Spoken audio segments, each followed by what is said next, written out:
You are now listening to Sweep the Rack podcast featuring Brooklyn Rob and Big Mike.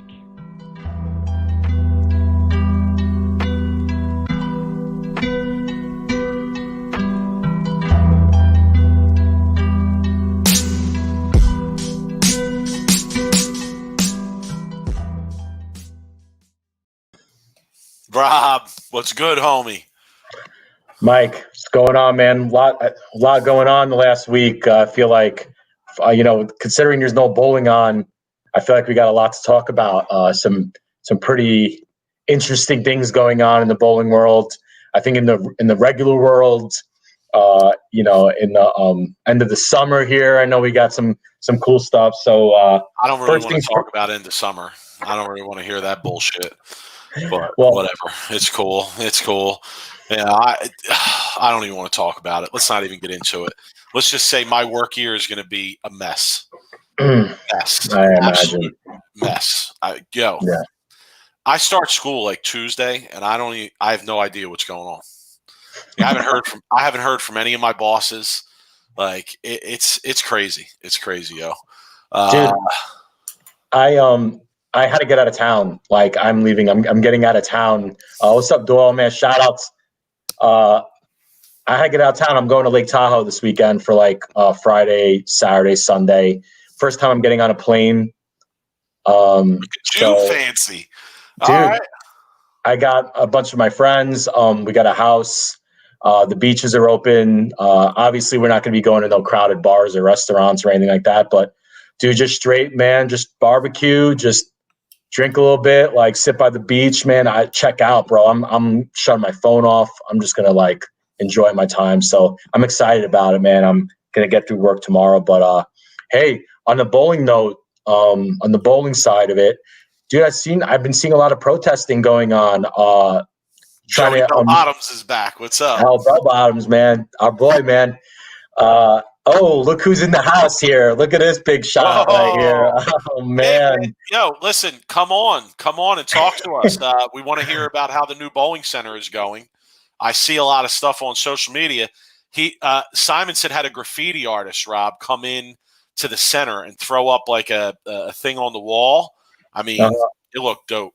It looked real dope. If you haven't seen it, check it out on Instagram. I forget the artist's name.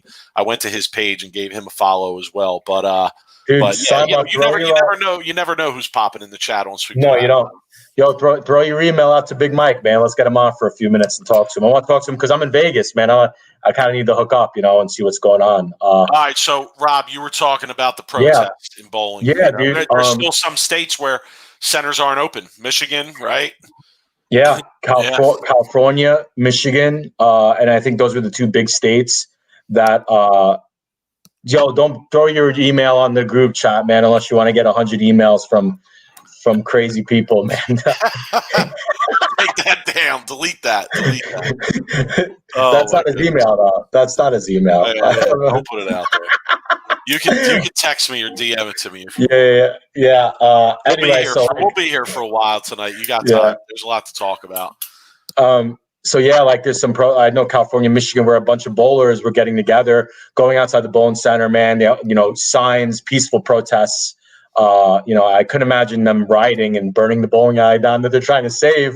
But interesting because we talked about it for a few weeks ago about what bowling people are doing in general to try to get back the bowling centers open. And look, man, like the bowling alleys, the bowlers they're sick of it, right? California, Michigan, they want to get back to bowling. Nevada, the bowling center is open. The bowling centers are open all over the place, right? So why New Jersey, Right. So why in the hell are these states? From what I see on the competitive side of bowling around here, it seems to be almost full throttle. Like there's tournaments going on, there's events going on. Dougie Vision's been doing a lot. So yeah, there's a lot going on around here. I'm not participating. I'm not really at that part yet. I don't see you as the protesting type.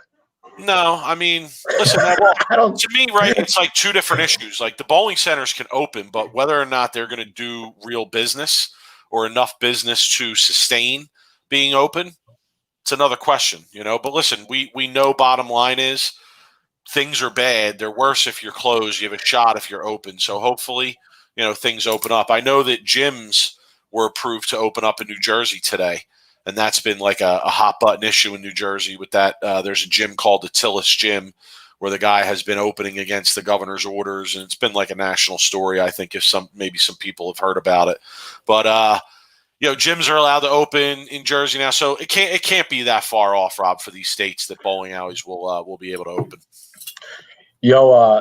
That's good publicity for that gym, though, man. I hate to say it, but that gym owner knows what he's doing. Well, they started a GoFundMe and raised a bunch of money, which I think is complete bullshit. I mean, it's the gym? Yeah, I almost question, like, is that the reason you did it in the first place? But whatever. It's they were doing what they thought they had to do. So why do you think that's Bush League? Like, if they're gonna raise money, let them raise money to like keep their business open. Well, I just question the intent of starting a protest like that and then starting a GoFundMe.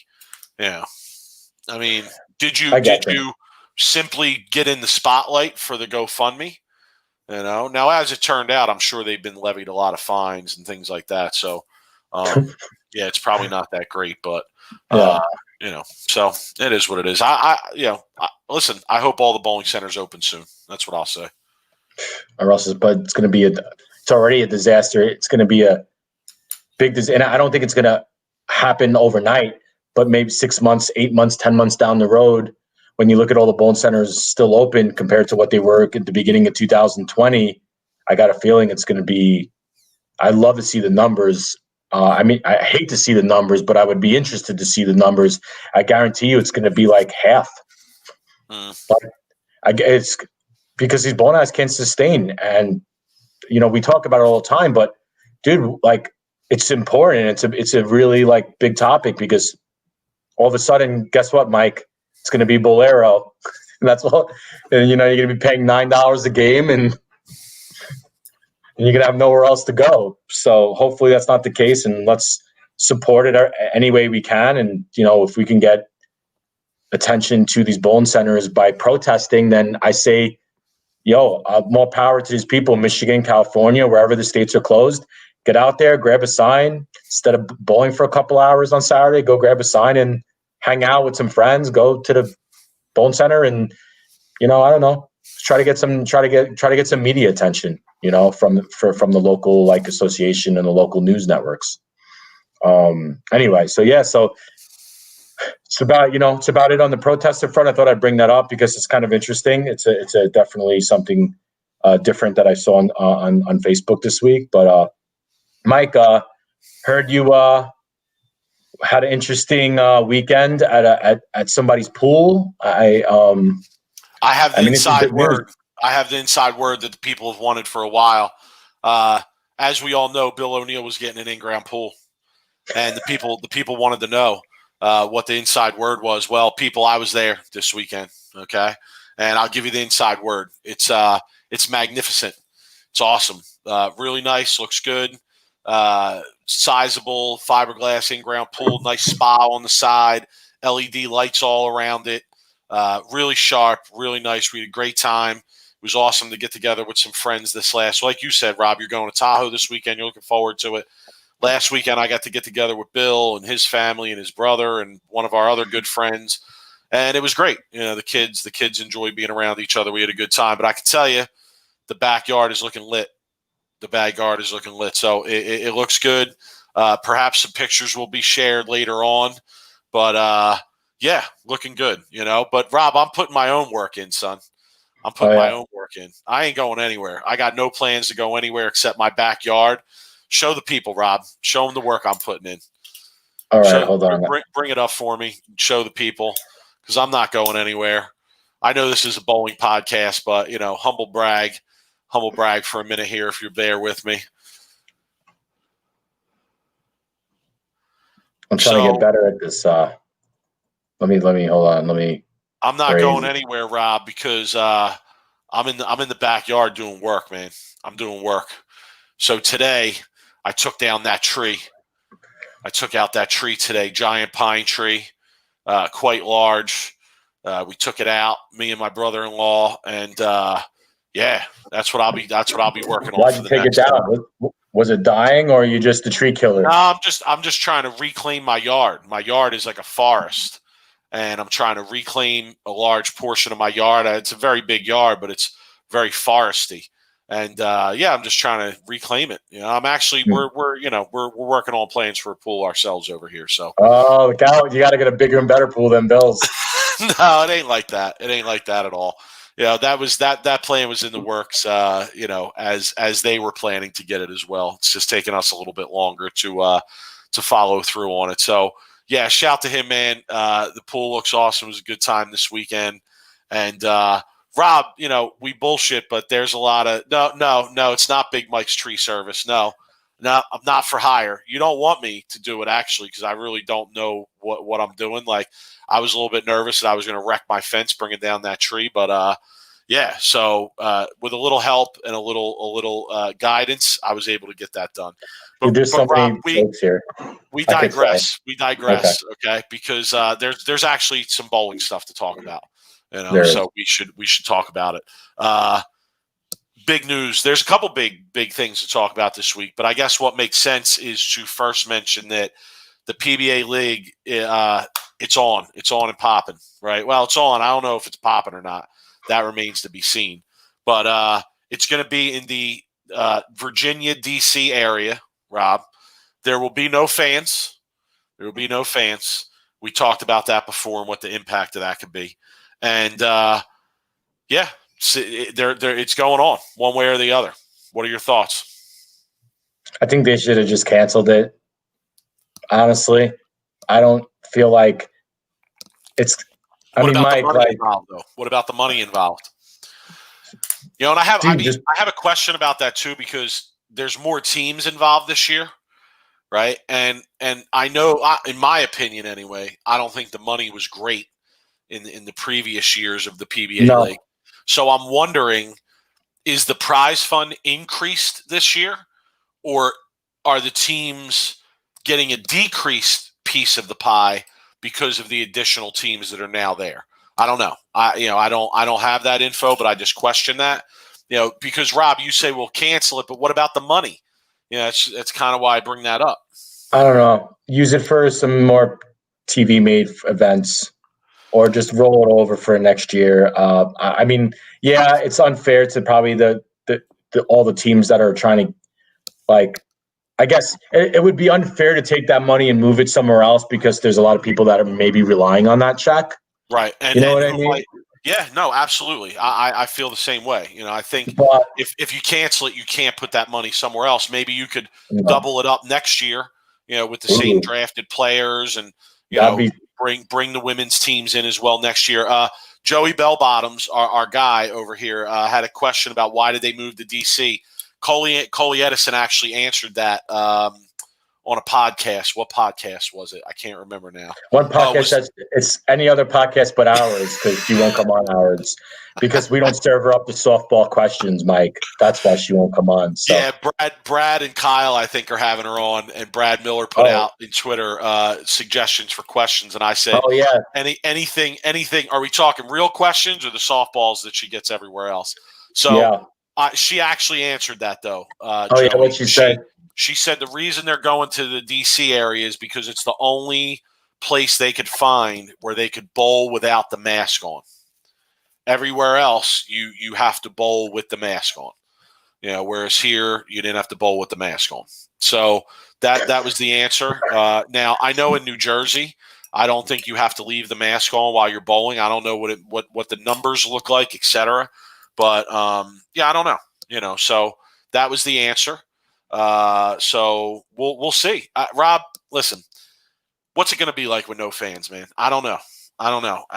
To the players, just don't force it. Let's get some genuine back and forth, genuine excitement. It's going to be like them just all laughing and joking around. You know what I think about, Rob? Here's what I think about. I don't know if everybody will remember this. You will remember this, I know. They did this team stuff before, right? And it was by the ball companies. It was organized by ball company more so. And it was during the summer. And a couple times they had it at Six Flags, Great Adventure. I know one time it was in New Jersey because we went to watch Bill Bowl. And they were okay shows, you know. It was like, but just it was so corny to me.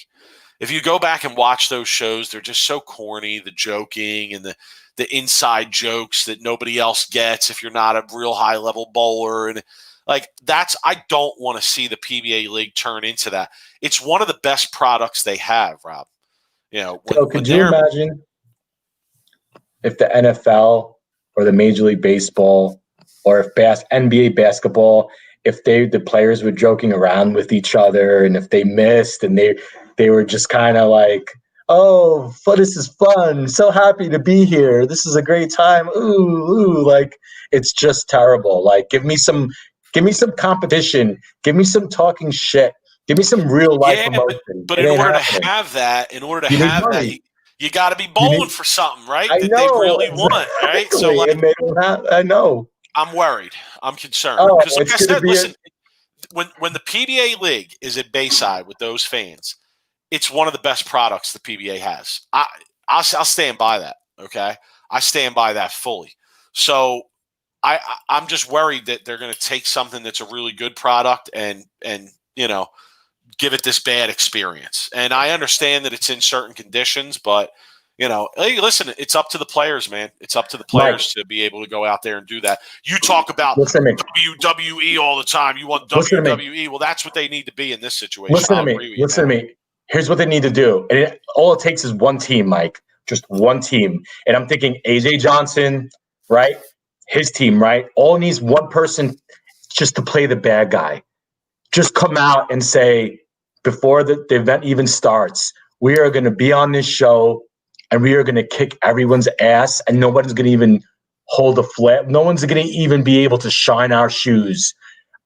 We need one person, one team to be the villain to make it interesting. Honestly, like if that was me and that was my team and I knew we were going into this, I would be calling out people on social media. I'd be like, "Oh, you guys have zero chance to beat us." Like keep practicing. I never had to try to do that. Like that just always naturally was the way it was when I was in a bowling center. Like it was, I always felt like it was me against everybody, me against the world. Yeah. Like it didn't matter. Dude, they got to build some hype, man. They got to build, and they got to have maybe some pre-shows, right? Where maybe they bring on a couple teams on a stream, on Flow or whatever. I don't care if you even have to fake a fight, Mike. Fake a fight. I don't give a shit. I'm being exaggerating here. But you know what? But I'm being exaggerating, right? Obviously, but I mean, hey, like a little bit of jabbing, a little bit of talking shit, like real life talking shit. It's in them, dude. Bill talks shit all the time. Rash talks shit. I mean, it's in these guys. But it's got to be. It's got to bring it out of them. It's got to be fiery. It can't be. I know. It can't be. One guy's got to play the villain, Mike. Half-assed. It can't be half-assed, and it can't be like, you know, inside jokish. John Stevenson, I want to know. You said the league's going to be tough to watch. Hit us up in the chat. Why? Why do you feel that way? You can't just make a comment like that and not tell us why. You know, we want to interact with you guys. So, put it up there. Why do you think it'll be tough to watch? Do you remember that way? Do you remember that? I think that was on. I believe I'm trying to remember exactly when that happened. But look, all we want to do is bring some excitement, bring some storylines, right? Like. You know how boxing, right? They have the weigh-ins. UFC have the weigh-ins. You know, especially when a Diaz fight, right? If anybody's a UFC fan in the chat room, right? Agree with me, disagree with me. But dude, watching a Diaz fight, a Nate Diaz fight, you know there's going to be some shit talking. Conor McGregor, right? These guys are pros at hyping up their fights. Floyd Mayweather was the best at hyping up his fight. These are comparisons that are very far out there to me from bowlers. What? Yeah, but that's what's got to happen. There's got to be some kind of like hype up to that makes me want to watch it. If it's just going to be some exhibition, right?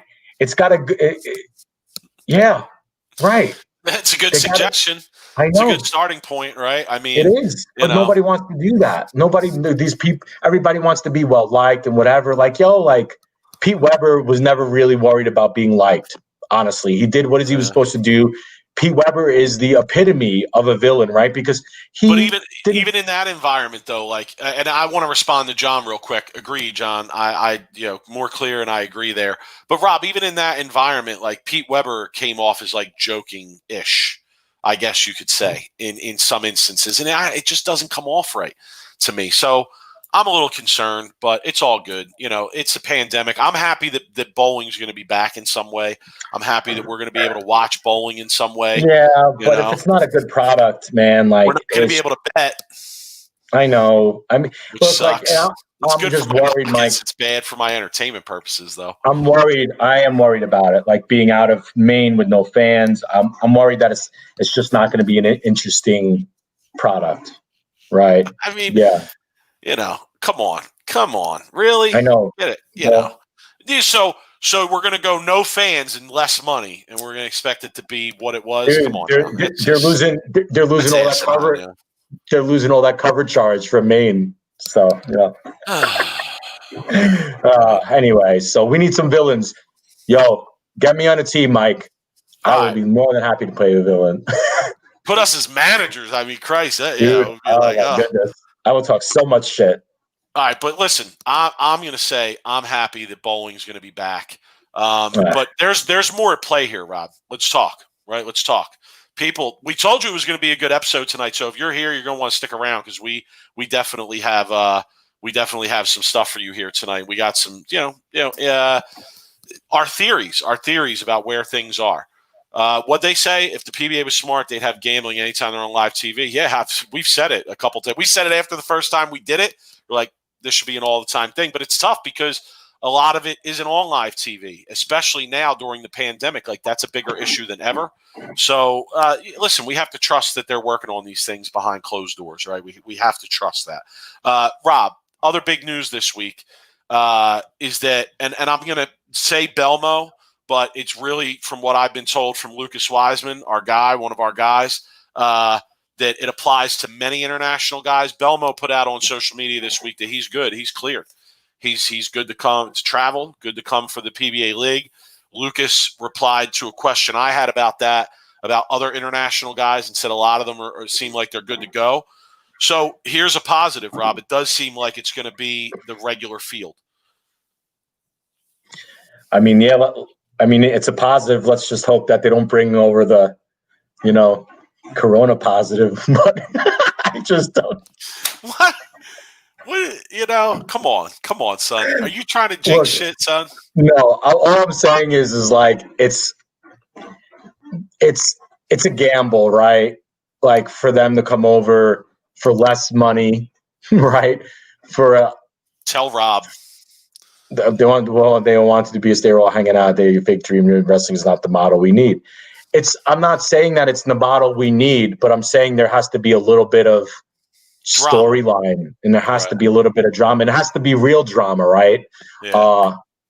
And that's hard to recreate, but money, prestige creates some really like interesting things to happen, and it happens organically, right? And that's what I'm trying to say. Look, like if everybody could recreate what Vince McMahon has, then everyone would be billionaires. All right, we've reached our limit on wrestling talk on this podcast. Next mention of wrestling, I'm out. All right, I'm just going to drop the headset and be out. So, Rob, listen, let's talk. Let's continue this conversation. The international Belmo's cleared. International guys are cleared. They're all coming to D.C., Virginia area. Rob, are you thinking what I'm thinking?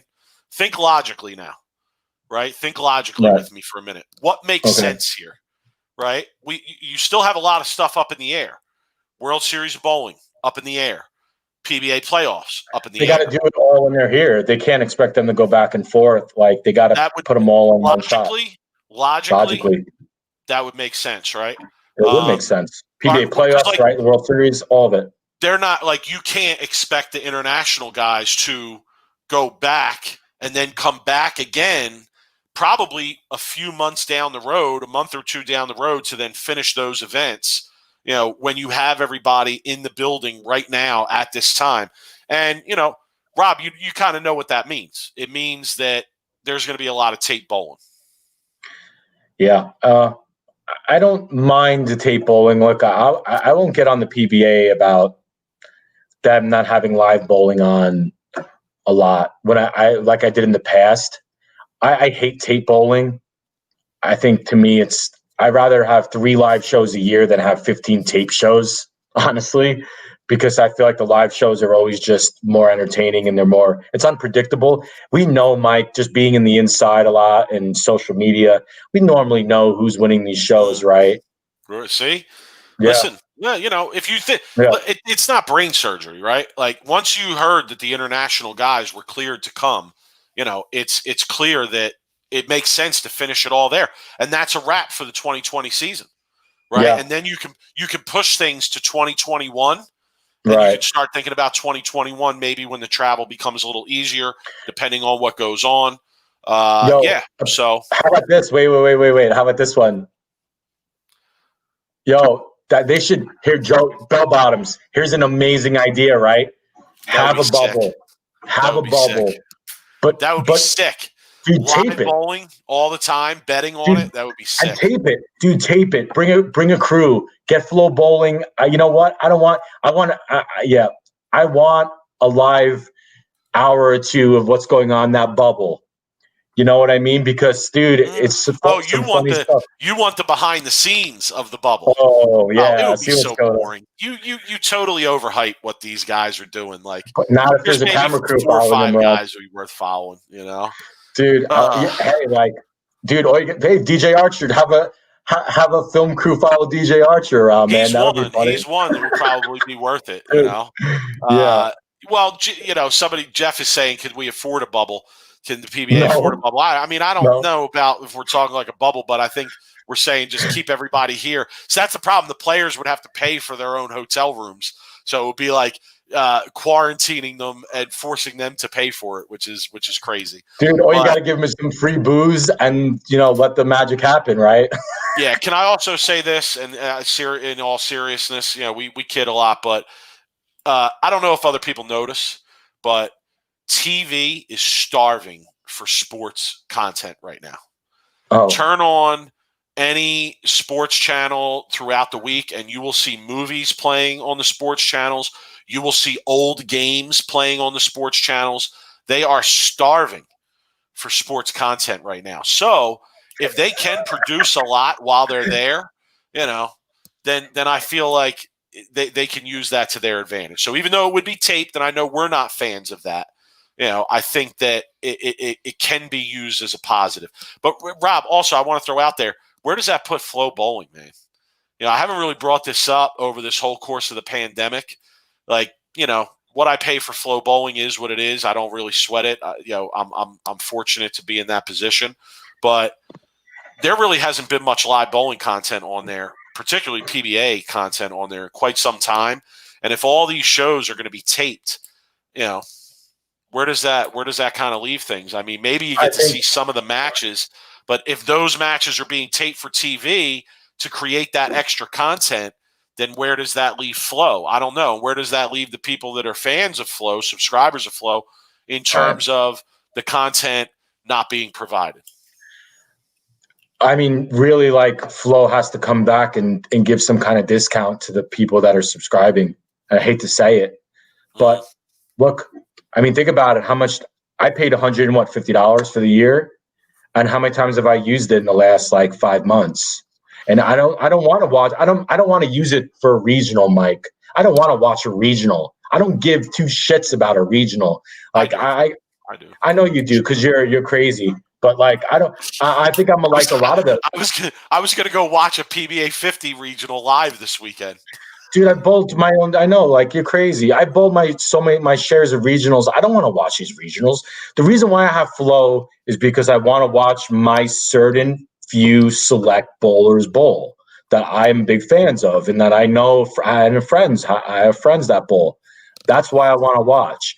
So, where is my money going? So it's a good question. Look, we're fans of Flow. We support them, but I feel like this is kind of a case where they have to look at it and say, well, maybe we should, give a refund, or we should give a free year. Work something out for the subscribers. Yeah, I don't. Dude, we got to see where it goes. I want to see. I want to see how much if the because like you still have the round of 16, round of 8 for each World Series of Bowling pattern, right? Plus Yeah. you have the match play for the World Championship. So like, here's my question: are they going to be taping all that to air it as additional shows because there's so little sports content out there right now? Rob, where's college football going to be this year? You know, what are you filling all that time? I mean, look at how many college football games are on any Saturday. Like, that's all time that might need to get filled. So they might have that product to put out there. But if those aren't being taped to show, then I would say Flow would probably be showing those. And, like, that would be nice to be able to watch those. Mike, here's the thought, right? Why doesn't Flow come back and say, you know what? We're going to open it up free for the next, till the year end to anybody who wants to join, right? Dude, we'll run a 6-month promotion or 4 months where they say, you know what? All you're going to need to do is get an email, log in, set a password up, and then you're able to watch Flow. And I feel like, one, it's a good marketing ploy because they get a lot of more emails and a lot of new subscribers.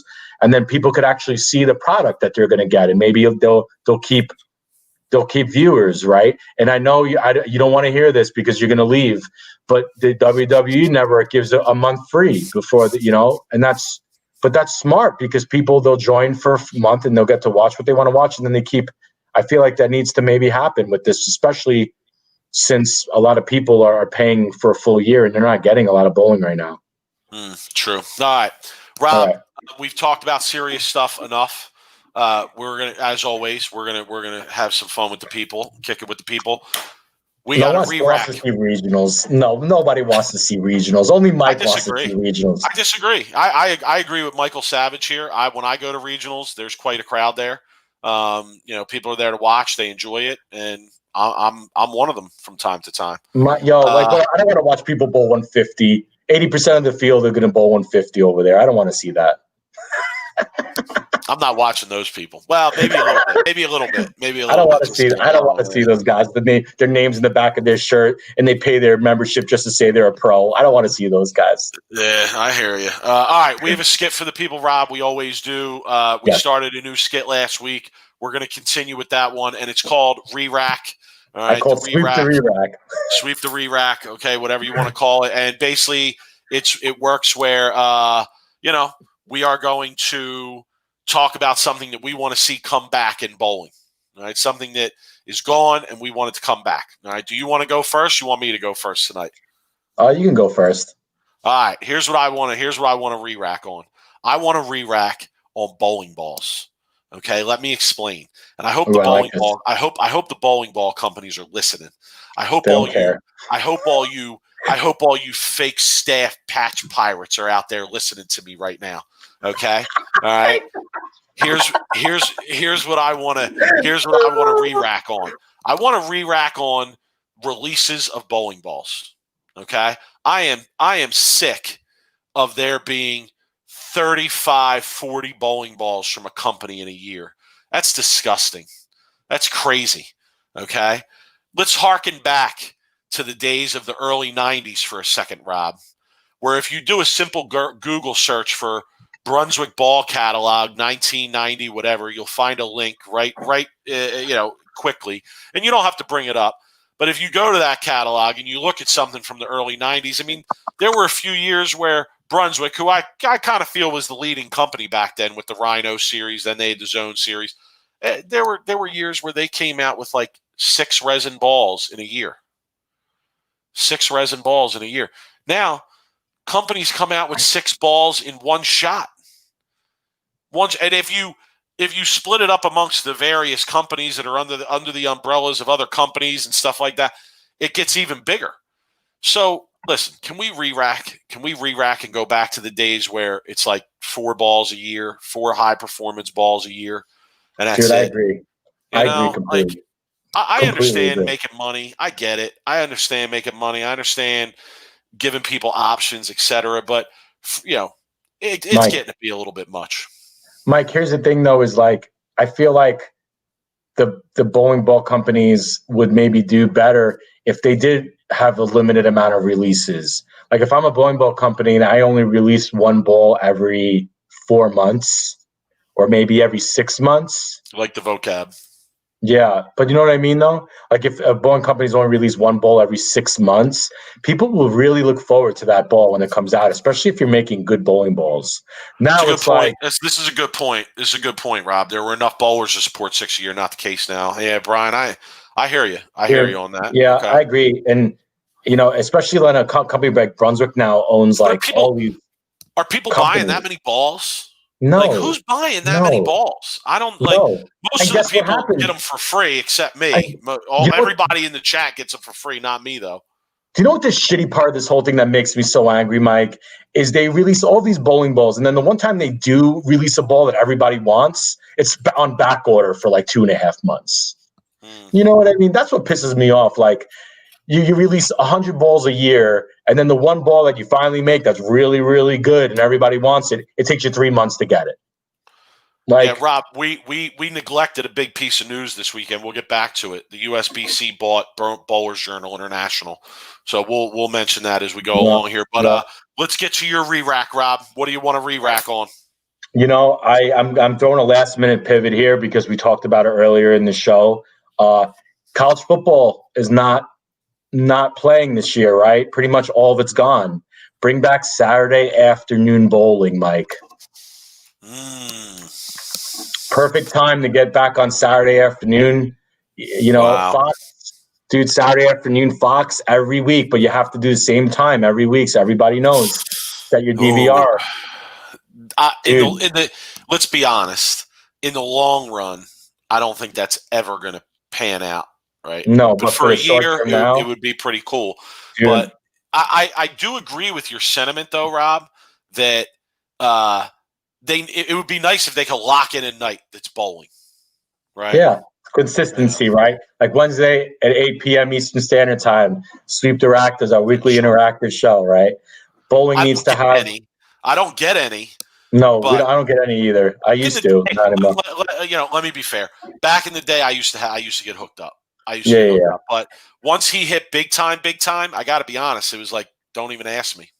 So, I've been in there, but I don't get much from there these days. So Saturday afternoon bowling. That's what I want to bring back. I was always a big fan. Mike, you bowl Saturday morning teens, right? As a 15-year, 14, and then you get some pizza. Year, maybe, but you go home and you watch bowling. It was on 1 o'clock, 2 o'clock, ABC Wild Sports. The best. I had a deep fryer at the crib. I used to have fresh wings.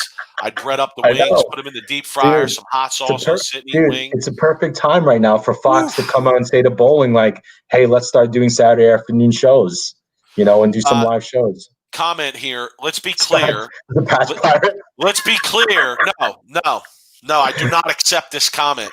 Let's be clear. There were no Patch Pirates in the early 90s. If you had a ball deal in the early 90s or got free equipment in the early 90s, you were somebody. You walked into a bowling center, people knew who you were. They knew your name, son. Okay? Sure. They knew where you were from. They kind of knew your background. Today, are you joking? There's people that are sponsored that I'm like, what? I mean, it's so over the top, man. I don't know how long it's been since you've been around the competitive bowling community. It's so out of control. It's ridiculous. There's certain companies I won't even buy their shit because of how bad the people they give free equipment are. Okay? We got Michael riled up on the Patch Pirate. Man. All right, let's go. God. All right, I hate the Patch Pirate, son. I got a few more re-racks. What else you got? No, that's it. We get one. We get one shot. We get one shot at that. Yo, can I take another shot, though? I have another good one. Come on. All right, I'll save it. Save it for the people. Save it. Okay, I'll save it. Rob, I got a good list here. This is gold content, son. Come on. Don't give it all away for free at one time. It's gold, Jerry. It's gold. Please, you got to keep them coming back. Shit. Okay. Rob, there's a story that I want to talk about. And we should talk about the Bowlers Journal thing, but honestly. Wait. I got an interesting email I want to talk about this past week. Is it a burner? No. Is this our burner account segment for the week? This is a source that and anybody who's a PBA member got this email that came out. That's right. I forgot. Yes, let's talk. Yeah. Let's talk. I want to read this. The rule scare. We're going to refer to this as the possible rule scare. Go ahead. The possible us going absolutely ballistic. So Let me read this. I'm going to read it straight from the email that the PBA sent out. Can we give a timeline here? Can we give a time? Because the context, Rob, is important, right? Yeah. So I don't want to give too many specifics, but if you watched our episode last week, we had a guest on. Okay. Yeah. Thursday. The next day. The episode was Wednesday night. The next day. Go ahead, Rob. I got an email sent to me, and we had an interesting rule. Rule 1.3.4. Live or recorded bowling programs and electronic media. Any member scheduled to appear in any live or recorded bowling-related program for any form of electronic media must receive written permission from the PBA office no less than 10 days prior to air date of the program. Mike, when I read this, I said, Mike, they're expecting us now to get a 10-day written permission from the PBA when we want guests to come on our show. And we were almost ready to go live that Saturday night and just air it go out. Ballistic. Because this rule does, like, if they really wanted to enforce this, Mike, the way it's written sounds like it would apply to exactly what we do, right? Exactly. Because look, it's any live or recorded bowling related program. And we're a live bowling related program. I mean, that's what we do. We'd have to change the name of our podcast to I don't know, Sweep the Rack, a cornhole like podcast or something, you know? Interestingly, it was like when we read it, we thought it was worded in a way to like be super general, to include like as much as you could. But all right, Rob, we have to. Well, that's where they're here. Did you get the 10 days notice? And listen, I honestly, Dougie, I don't think you're going to like to hear what I have to say. And I'm not saying it applies to you or what you do. I hope it doesn't, by all means. Me neither. But when we, because Rob, we're not going to come on here and go on blast without doing our background work, right? I know we kid around and shit, but no, listen, like we're gonna try and find out where we're at before we do that, right? So we did. Sure. We reached out and we got some word back, and here's the word back that we got. The word back that we got is that it applies to live streaming bowling events where they want the players to get permission if they are going to actually be bowling on another live stream of some kind. What that means for the immediate future, I don't know. I'm not going to lie and say that I don't know why it was put out there, but I'm not going to put out why it was put out there. But Mike, I think most people that are in the high level of the bowling community, they know what the background on this was and what precipitated it. But listen, it's worrisome though because of the way it's worded, right? Oh, they could pull that rule anytime they want. That's right. That's the thing is like that is an ace in Coley's back pocket. The minute we do something, you said it, son, not me. Yeah, you said it, son. The minute we do something that pisses her off, or she finds out through the grapevine. And listen. What do you think it would lead to if the players have to do some kind of clearance or paperwork to do an interview? You know, it's going to lead to less interviews. So it's going to lead to less interviews, less exposure. Okay, which is the opposite of what we need. All right, right. But even Joey Bell Bottoms. I mean, come on. Yeah, and you know what? That's the dumbest. If that's really what it is, I hope that's not what it is. We're kidding around, whatever. If it is, that's the dumbest shit. It's the most ass backwards thing I heard. This is the place the players need to be.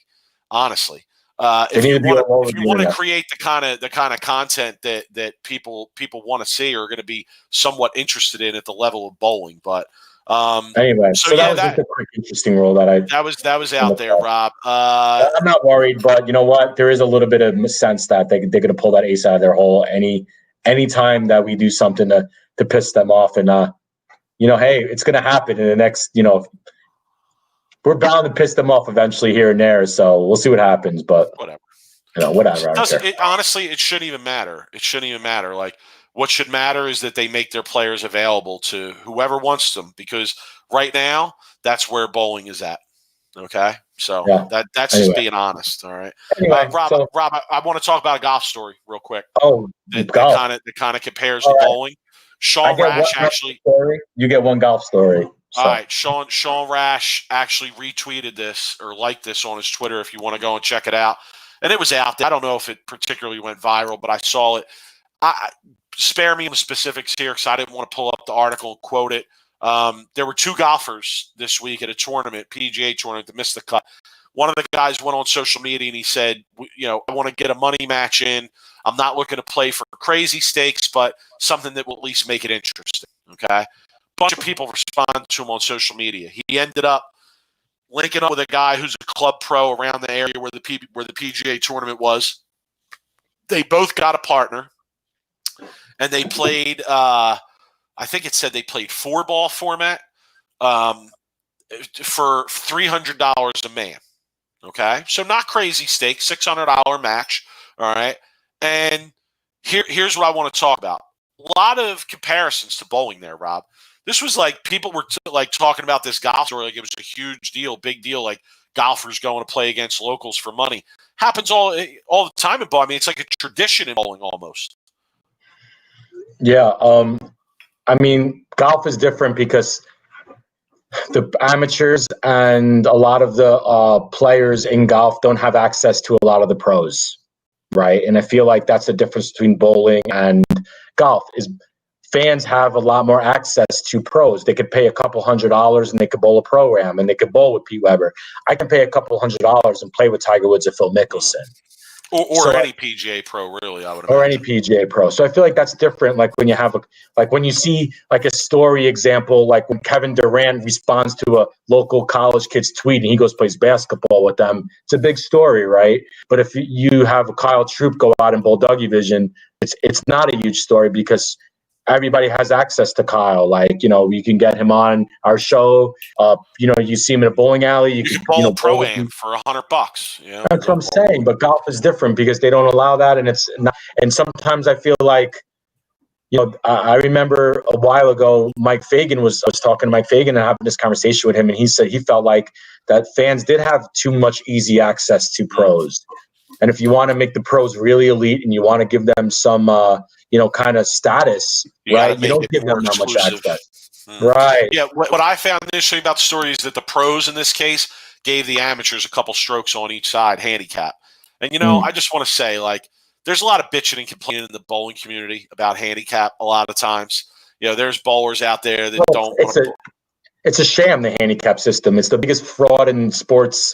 In bowling, you mean? In bowling or in all sports? Bowling specifically. It's the biggest fuck up that bowling has right now in the sport. Right, so I'll give you that. I'll give you the fact that maybe the handicap system needs to be redone. But what I want to say is that you had two PGA golfers who were willing to give a club pro strokes on the course, right? No bitching, no complaining, no crying, no saying, "Oh, we should be playing scratch golf." No, they gave them the strokes because that makes it fair and that makes it a more even match. And I think that a lot of people bowling, they don't necessarily understand how much that affects the sport growing, because the higher average bowlers, they don't want to give handicap, they don't want to give pins, they want to win, etc. And it doesn't create an equal playing field a lot of times. So I found that an interesting part of the story. I want to get into this topic for a few minutes because bowling handicap is a flaw. And the reason why it's a flaw is because there are people out there that bowl these handicap tournaments that offer more money than some of the PBA events, right? The ABT National Championships. So it doesn't give people a motivation to get better because they don't want to lose their handicap if they get better. Okay. So there, and it's such a, the club pro won. The club pro in his part beat the two PGA guys. It came down to the 18th hole, and one of the PGA guys missed a putt to lose. Well, but handicap is supposed to even the playing field, right? Golf, right. you have a true handicap system where it's a lot more legit than bowling when you go and you bowl this handicap ABT tournament and you're bowling a guy who's a legit 220 average who's getting 40 pins a game because he throws off in league and he's been throwing off in league for the last 10 years and then goes and bowls an ABT and wins. You see it all the time. Dude, but the whole handicap system is fraud. Isn't the I don't even know how to word this, but like people go out and golf, they write down their own scores, right? No one really verifies their score except for that person. It's all done kind of on the etiquette of the game, I guess you could say. In bowling, Rob, there's so much data on a bowler. Like you can go on the USBC website and look up like all averages the person has had for numerous years. So like even if the person is kind of sandbagging, which is what you're alluding to, I feel like if you are, at a pro level, okay, let's say, because that's what we were talking about here, and you're playing against somebody who's a league sandbagger, let's say, who's really a 220 average, but is bagging it 205, okay, they're never going to beat you anyway. Mike, let me tell you a quick story. Even if you give them the pins based on the 205, they're not going to beat you. No. It does. Let me tell you a quick story. I want to tell you a quick story, okay? Because this is what happened with me. I bowled a league for 3 years that was the hardest league you could ever bowl, okay? They were putting out 25-foot flat, 30-foot flat, but it wasn't a sanctioned sport league, okay? So I booked at 196, okay? You know as well as I do that I am not a 196 average on a house shot, right? More like 236. 236, right? Here's a funny story. So I bowled a city tournament, okay, on a house shot at a 196 book average, okay? I averaged 238 for 9 games and didn't finish in the top 5. There were people that averaged 270 to 280 in that tournament for like with the handicap. But I averaged 238 scratch. You already explained the major fact there, and that's bowling on the house shots. Right. If you went and that tournament was on something tougher, okay. Yeah. Oh, I would have run away with it. Yeah, no question. So, like, again, we come back to that question of how much do the conditions affect the result? It does. The legitimacy of it, and it does. Like in golf, there's no house conditions in golf. You're playing on a real course. Like that's why the handicap works. Handicap in bowling gets screwed up because the conditions vary so much. Right. So what an average is on this at this house doesn't necessarily mean that it would be this average at this house. Somebody said golf is universal. That's right. Bowling needs to be more of the same. Right. Well, now, Rob, let me ask you this: like, what do you think about a handicap system that would be done by marks as opposed to pins? Like it would keep it a little bit. I mean, I know each mark is 11 pins, right? So, like, if there's a 1 mark separation, it's only 11 pins. You're giving the person 1 mark. No. Here's the problem, Mike. Okay. As long as leagues are in different bowling centers and the proprietors and the bowling centers are putting out their own shots in their own leagues, you're never going to have a universal handicap system. Plain simple. Because I could go to a bowling center that is brutal, right? That puts out their house shot, but they're brutal and average 202. I go somewhere else. And average 230. Light it up. Yeah, no, I understand. So what has to happen is the USBC has to go to a universal pattern for every league that wants to be sanctioned USBC. And then that's the only really way they're going to be able to even if they do that, the bowling centers play such a big part of what the conditions are, right? Because the surface of the lanes, and you got the tilt of the lanes and the pins, and there's so much that goes into it that even one bowling center, the other bowling center, they both put out the same patterns. Isn't there a way to identify that discrepancy though? Yes, shouldn't there be some bowlers from that area who bowl in both bowling centers and have averages there, and the USBC should be able to look at that and say, "Oh, red flag, here's a discrepancy. We got to look into this bowling center and see if averages need to be adjusted handicap wise from the center." I mean, we're pipe dreaming here, right? We're pipe dreaming here, but 100%. Like it's definitely where the USBC has to go and say, look, I have 50 bowlers at center, 50 bowlers at this center. The average at this center is 210. The average at this center is 220. We're putting out the same pattern. So the people in this league is going to get less handicap, like, or get more handicap or whatever. They're going to have to adjust it. But that's a lot of work, Mike.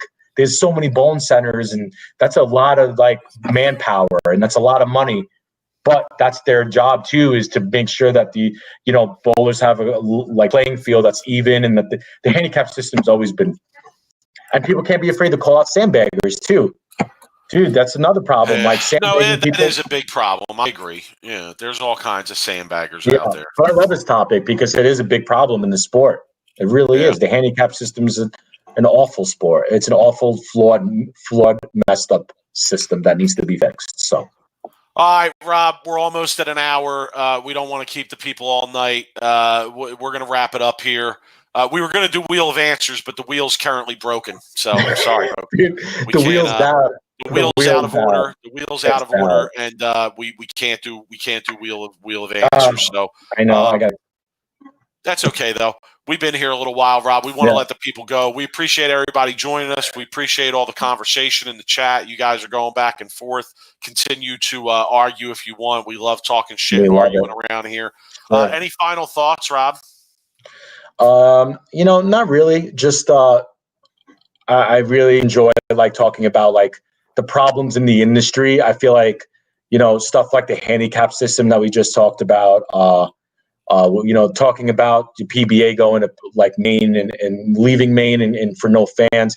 I feel like this is a lot of topics that people talk about with each other that are bowling fans. And I just like doing it. And I like talking like this kind of stuff. So, appreciate everybody in the comments, like giving their viewpoints. We love seeing the same people over and over again. Look, man, tell your friends, dude. Let's spread the word, guys. Spread the word. We're trying to grow. We're trying to grow our follower base. We're trying to grow our subscription base, etc. Hit us up at Sweep the Rack on all social media platforms. SweepTheRack@gmail.com, as you see down there. Shoot us an email. Let us know what's good. But honestly, when you're bowling league, when you're out bowling with people, tell them about our podcast. Let them know, hey, there's an outlet to kind of keep up on bowling stuff, and obviously we like to have fun doing it. We want to make this like the PBA message boards, of 1990s and 2000. I don't know if we want that much of a cesspool around here. I love it, dude. From time to time, I guess it's okay. Yeah. My final thought is I'm crushed that it's not going to Maine. I probably would have been going up to Maine if their fans were allowed. I'm sure there's a chance you would have been coming out, Rob, because you went out and had a great time last year. I did. I'm kind of crushed. I am. I'm disappointed. I text a few people that I know from up there who I've kind of, established friendships with over the last few years of going up there. And, I'm really disappointed. And I hope it doesn't turn into the summer series team event ball contracting. I don't want to see it go down that road. So. I feel bad for the people in Maine too, man. They must be so heartbroken that it's not going to be going this year. Like the locals that come out there and they do such a great job and they cheer and they tailgate. The costumes, the tailgating. They're good. They're fun people up there too. They know how to party. They have a good time. Mike, when you work all the time and now we're working remotely, like when I work remotely all day, like you look forward to like things like that, to go away for the weekend, to go and hang out with your friends, drink a beer with Kyle Troop, have a shot with Norm Duke. I mean, it's such a good time up there. And talk about how to do drywall repairs with Norm Duke. I know. It's good. Dude, I had a drink with Norm Duke last time I was up there. It was like go hang out in the bakery. If you feel me. That was my bowling idol growing up, was Norm Duke, and then to have a drink with him in Maine was awesome. Like, it's shit. Complete nostalgia. If you can have a drink with Norm Duke, then pro bowlers are too accessible, son. I agree. I know, but I was technically media back then, so Feel you. Not anymore. Yeah. Not anymore. But listen.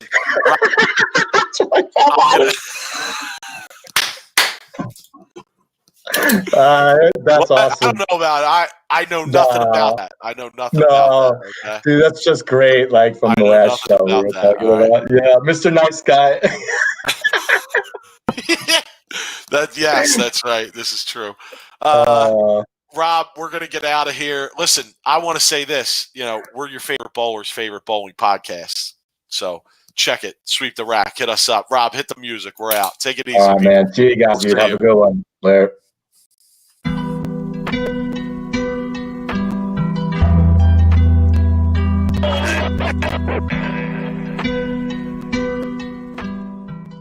You are now listening to Sweep the Rack Podcast.